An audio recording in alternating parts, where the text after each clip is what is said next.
सातवीं कक्षा के छात्र छात्राओं, आज हम हिंदी का छठा पाठ पढ़ेंगे। जैसे कि पृथ्वी से अग्नि तक।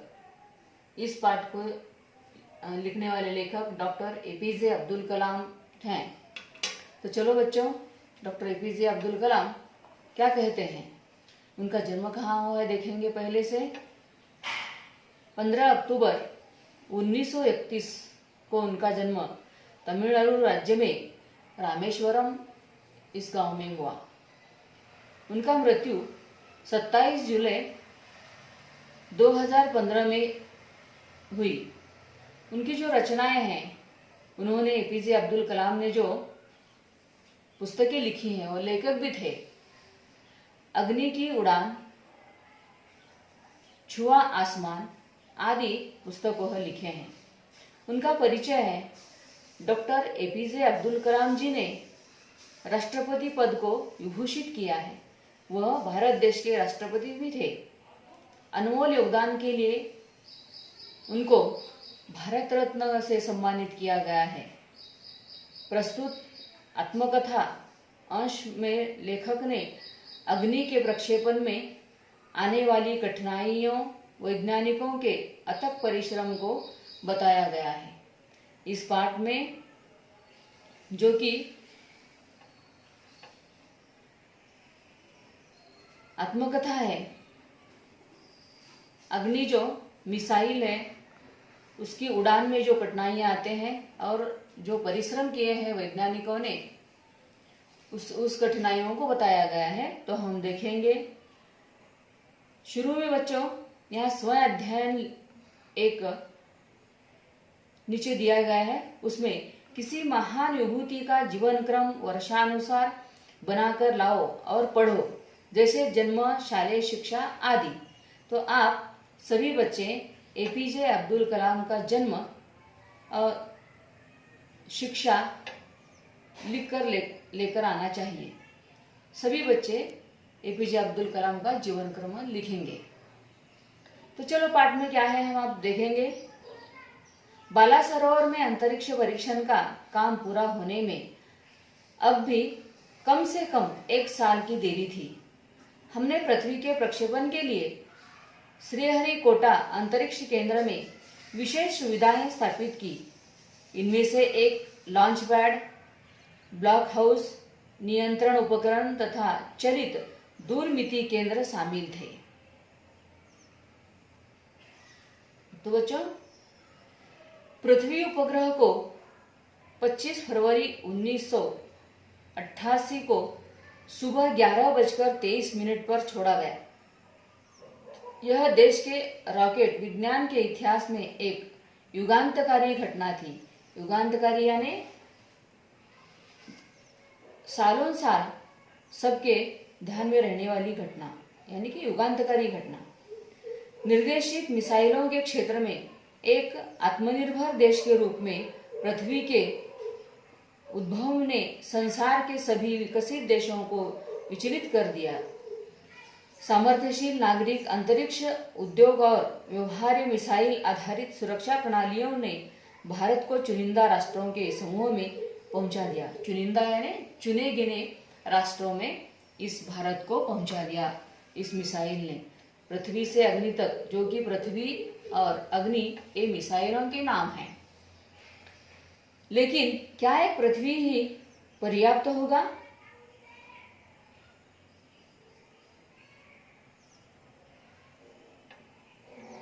एपीजे अब्दुल कलाम के मन में ऐसे प्रश्न आए कि क्या पृथ्वी पर्याप्त होगा? क्या 4-5 मिसाइल प्रणालियों का स्वदेशी विकास हमें पर्याप्त रूप से ताकतवर बना पाएगा? उसी समय अग्नि को एक टेक्नोलॉजी प्रदर्शन परियोजना के रूप में विकसित किया जा रहा था। देश के भीतर उपलब्ध समस्त संसाधनों को दांव पर लगाकर यही एक उत्तर था। अग्नि टीम में 500 से अधिक वैज्ञानिक थे और इन विशाल प्रक्षेपणों में अनेक संगठनों का नेटवर्क बनाया गया था।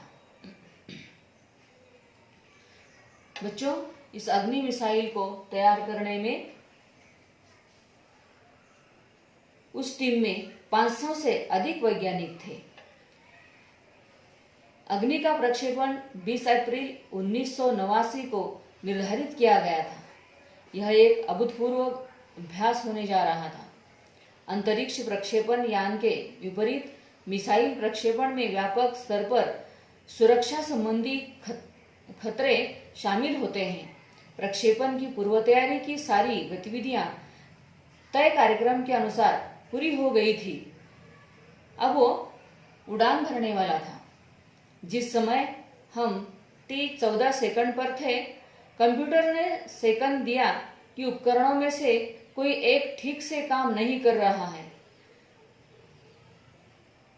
उसे तुरंत सुधार लिया गया। इस बीच निचली रेंज केंद्र ने होल्ड के लिए कहा गया।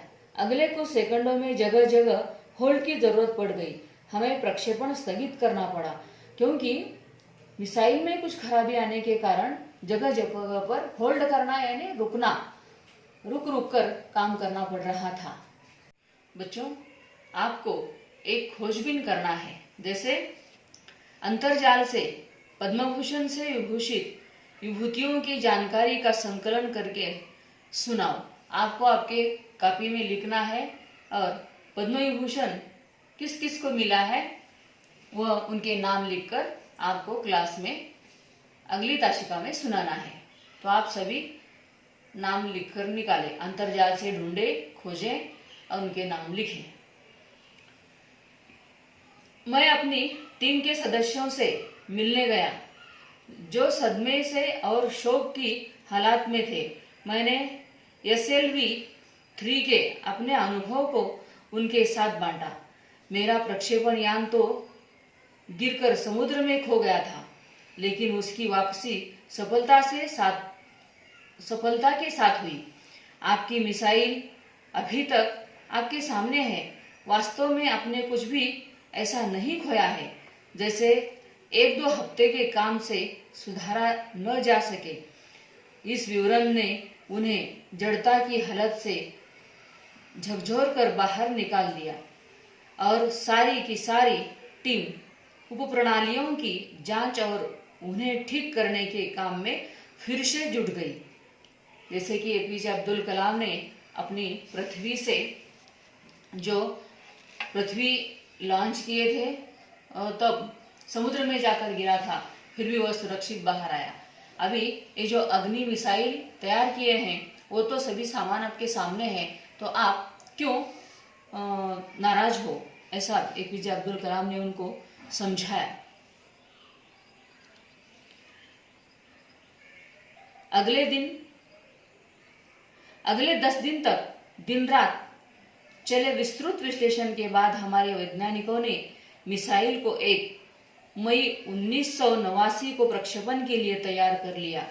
लेकिन स्वयंचलित कंप्यूटर जांच अवधि के दौरान T10 सेकंड पर एक होल्ड का संकेत दिखाई पड़ा, फिर और एक होल्ड का संकेत उनको दिखाई पड़ा। प्रक्षेपण फिर एक बार स्थगित करना पड़ा।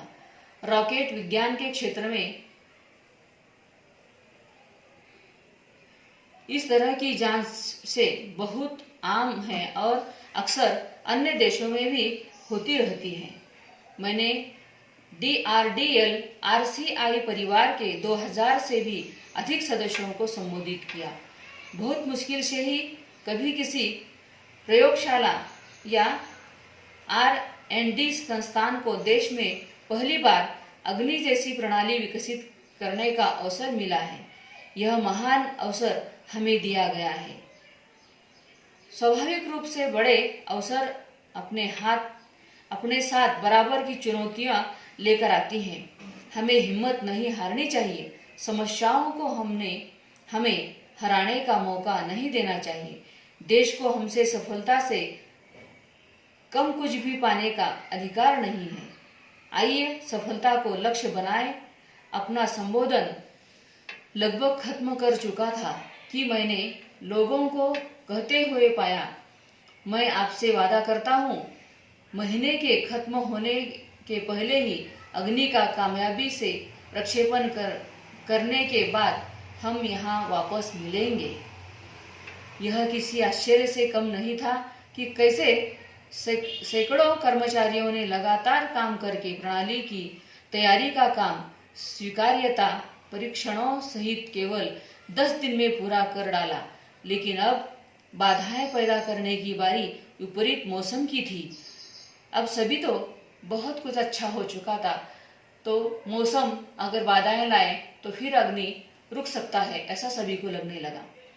एक चक्रवात का खतरा मंडरा रहा था, यानी चक्रवात यानी जो हम चक्री बादल भी कहते हैं, उसे चक्रवात वहां पे आने वाला था।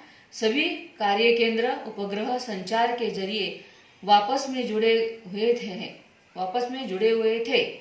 मौसम संबंधी आंकड़ों रुक रुक कर आने लगे और 10 मिनट के अंतराल में उनकी बाढ़ सी आ गई।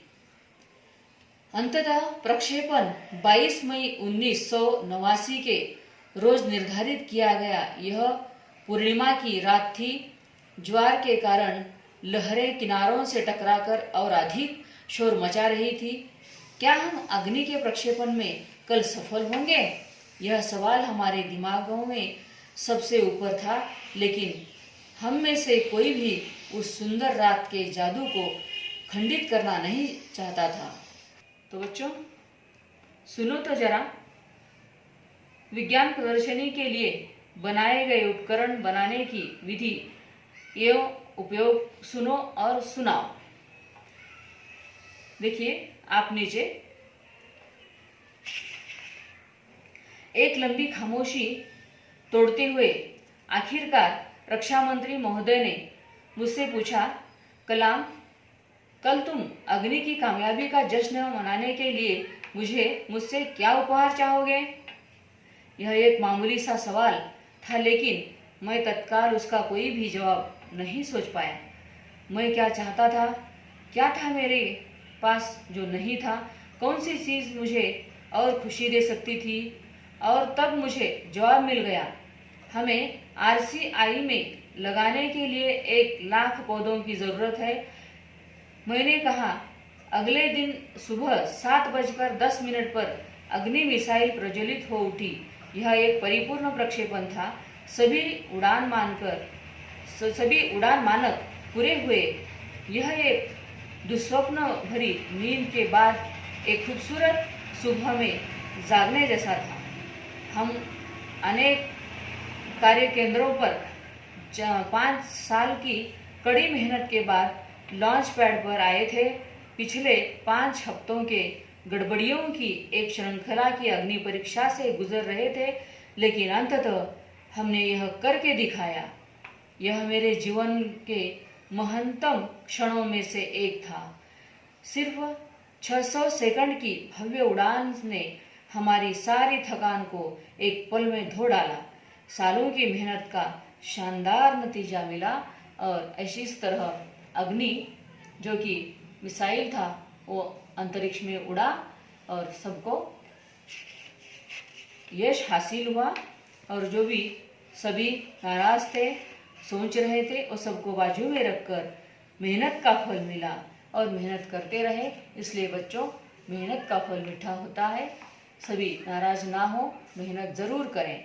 तो आगे देखें, मैंने समझा, यहाँ पर जो आप इस पाठ में समझे उसको आपको लिखना है। यहाँ पर देखें नीचे शब्द वाटिका है। पाठ में आए गए कठिन शब्द यहाँ पर दिए गए हैं। इसमें युगांतकारी यानी युग प्रवर्तक, आत्मनिर्भर, स्वावलंबन, चुनिंदा, चुना हुआ, अभूतपूर्व यानी कि अनोखा, और गतिविधियां, कृतियां। मुहावरा दिया गया है यहाँ पर, दांव पर लगाना, कुछ पाने के लिए बदले में कुछ लगाना। तो इधर जरा सोचो, यदि मैं अंतरिक्ष यात्री बन जाऊं तो आप भी सोचे कि आप अंतरिक्ष यात्री बन जाएं तो कैसा लगेगा।